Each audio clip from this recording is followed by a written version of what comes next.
जय हिंद साथियों। देखिए, आज हम पढ़ेंगे प्लास्टिक मनी। प्लास्टिक मनी क्या होता है, प्लास्टिक मनी के बारे में सामान्य जानकारी। देखिए, जैसे कोई हमारे पास धन होता है तो पैसे होते हैं, हम उसको नोट गिन के देते हैं तो वो धन हो जाता है, मनी हो जाता है। लेकिन हमारे पास पैसे नहीं हो तो हमें ट्रांजेक्शन करना हो, कुछ लेना देना हो तो हम किसका यूज़ करते हैं, प्लास्टिक मनी का। यानी कार्ड, दो तरह के कार्ड होते हैं, डेबिट कार्ड, क्रेडिट कार्ड। किसी कार्ड से पैसे देना या लेना, किसी कार्ड से पैसे लेना या देना, ये प्लास्टिक मनी कहलाता है। प्लास्टिक मनी में कार्ड दो तरह के होते हैं, डेबिट कार्ड और क्रेडिट कार्ड। एक होता है डेबिट कार्ड,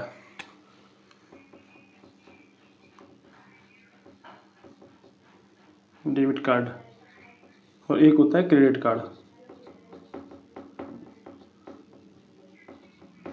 इन दोनों में कुछ अंतर होते हैं। डेबिट कार्ड जो होता है वो होता है जो हमारे बैंक में जमा पैसा है, जिस बैंक का खाता है उस बैंक में हमारा कितना पैसा जमा है उसी पैसे को निकाल सकते हैं हम। अगर हमारा 10,000 जमा है तो 10,000 निकाल सकते हैं, उससे 1 रुपया अधिक नहीं निकाल सकते हम। 50,000 जमा है तो हम 50,000 रुपये निकाल सकते हैं। तो ये तो होता है डेबिट कार्ड का काम।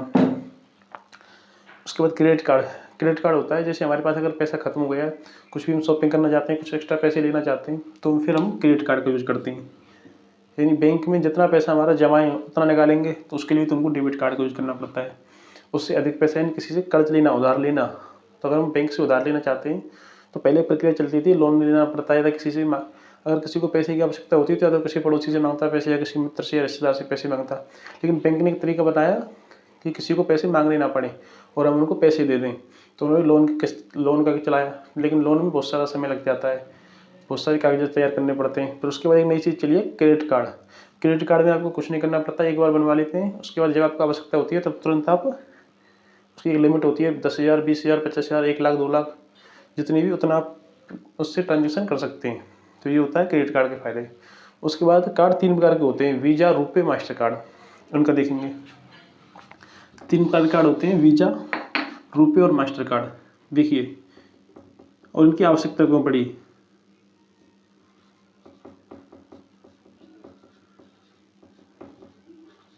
मास्टर कार्ड और रुपे, ये 3 तरह के कार्ड होते हैं, वीज़ा, मास्टर कार्ड और रुपे। इनकी आवश्यकता क्यों पड़ी। पहले जब हमारा बैंकों में पैसा जमा होता था तो उसको निकालते हम, तो ये होता है कि हम जिस बैंक में पैसा जमा है केवल उसी से निकाल सकते हैं। फिर पैसे का उसी से निकाल सकते हैं, बैंक में जाना पड़ता है, बैंक में अपनी पासबुक की एंट्री करवानी, बहुत सारा टाइम लग जाता। उसके बाद जनसंख्या बढ़ी, संख्याएँ बढ़ी लोगों की, तो बैंक में जब लाइन ज़्यादा लंबी होने लगी तो उन्होंने कहा कोई ऐसी चीज़ चलाई जाए जिससे कि पैसा हमको बैंक में, लोगों को पैसा निकालने के लिए बैंक ना आना पड़े, वो बाहर से काम हो जाए, बहुत जल्दी काम हो जाए। तो फिर एटीएम मशीन चलाई गई। एटीएम मशीन में आप कार्ड ले आएंगे, आपको पैसा मिल जाता है। लेकिन उसमें एक चीज़ चलाया कि जब एटीएम जिस बैंक का एटीएम है केवल उसी बैंक का पैसा निकालता, तो लोगों को समस्या आने लगी कि किसी बैंक का एटीएम कहीं पर है तो कहीं पर नहीं होता। फिर उन्होंने कहा कि हम एक दूसरे बैंक को अपना डाटा जो है ट्रांसफ़र कर देंगे तो उससे भी निकाल सकते हैं, हम उनको अपना पैसा दे देंगे या उनसे ले लेंगे, इस तरह से। तो क्या होता है, उसमें दिक्कतें आने लगी। उसमें ये दिक्कत आती है उसमें कि जैसे किसी बैंक में बहुत सारा पैसा जमा है, कई करोड़ों में पैसा जमा है, तो फिर दूसरे बैंक को जब उसका पता चलता है इस व्यक्ति के पास इतना पैसा है, तो उसको लालच देने लगता है कि तुम हमारे बैंक में खाता खुलवाइए, हम आपको इतना इंटरेस्ट देंगे, इतना फ़ायदा मिलेगा आपको। तो उससे भी दिक्कत आने लगी कि उस बैंक का कस्टमर है, उस बैंक से वो दूसरी बैंक उसको पता चलेगा इसके पास ज़्यादा पैसा है तो उसको ज़्यादा लालच देंगे, तो उसमें चला जाएगा। तो इसलिए इन सबको सॉल्व करने के लिए, इस समस्याओं को सॉल्व करने के लिए कंपनी आई वीज़ा और मास्टर कार्ड। वीज़ा और मास्टर कार्ड उन्होंने कहा आप अपना डाटा हमको दीजिए, हम आपके डाटा को सुरक्षित रखेंगे, दूसरी बैंक को नहीं देंगे हम, और आप जिस बैंक से आएँ उससे आप जिस एटीएम से जाएँ, जिस बैंक से जाएँ उससे पैसा निकाल सकते हैं। तो सभी बैंकों ने वीज़ा को और मास्टर कार्ड को अपना डाटा दे दिया, ये जिस बैंक से चाहे उससे आप निकाल सकते हैं पैसा, तो इन्हीं के थ्रू निकालते हैं पैसा।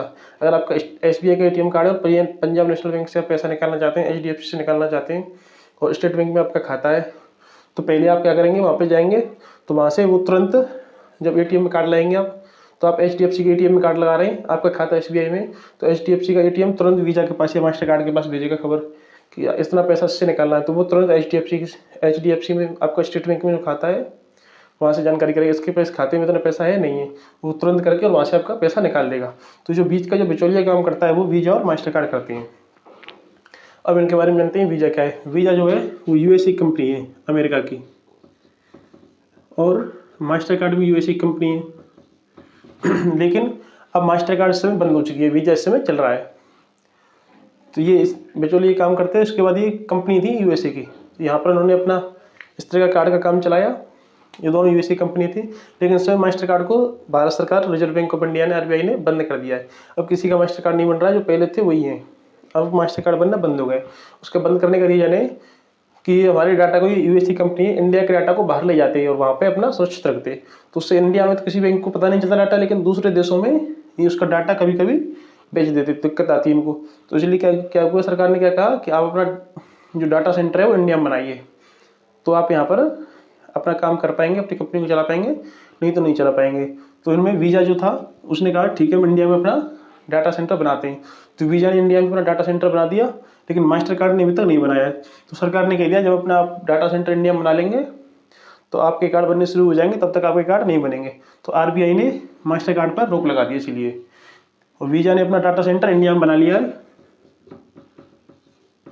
वीज़ा का डाटा सेंटर इंडिया में बन चुका है, मास्टर कार्ड का नहीं बनाया अभी, इसलिए मास्टर कार्ड बनने बंद हो गए। अब बात करते हैं रुपए की। रुपए क्या होता है? रुपए जो है वो इंडिया की कंपनी है एक। रुपए इंडिया कंपनी है जो कि भारत में ही, मतलब इसका डाटा सेंटर है और भारत के द्वारा विकसित है। तो अगर रुपए की बात करते हैं तो रुपए दोनों से अलग है। ये दोनों यूएस की कंपनी है, ये इंडिया कंपनी है रुपए। रुपए का पूरा डाटा सेंटर भी यहीं पर है और सब कुछ यहीं पर है। इस समय वीज़ा और रुपए दो तरह के कार्ड बन रहे हैं। रुपए के भी कार्ड बन रहे हैं। अब रुपए इंडिया कंपनी है। उसके बाद अब बात करते हैं, रुपए में दो तरह के कार्ड बनते हैं, एक क्लासिक कार्ड, एक प्लेटिनम कार्ड। क्लासिक कार्ड से हम आसानी से निकाल सकते हैं पैसे, इंडिया में कहीं भी हम क्लासिक कार्ड से पैसे निकाल सकते हैं। जो क्लासिक रुपए कार्ड होता है उससे हम इंडिया में कहीं भी ट्रांजेक्शन कर सकते हैं आसानी से। एक होता है इसका प्लेटिनम रुपए कार्ड।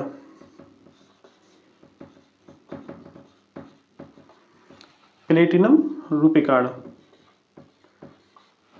प्लेटिनम रुपए कार्ड। तो प्लेटिनम रुपए कार्ड जो होता है वो उससे भी हम आसानी से पैसा निकाल सकते हैं। उसमें बहुत सारे फायदे हैं, इससे हम इंडिया से बाहर कहीं भी हम पैसा निकाल सकते हैं इससे भी हम। तो इस तरह से इस समय ज़्यादा चल रही है रुपए कार्ड। मास्टर कार्ड तो बंद हो चुका है और वीज़ा भी चल रहा है इस समय।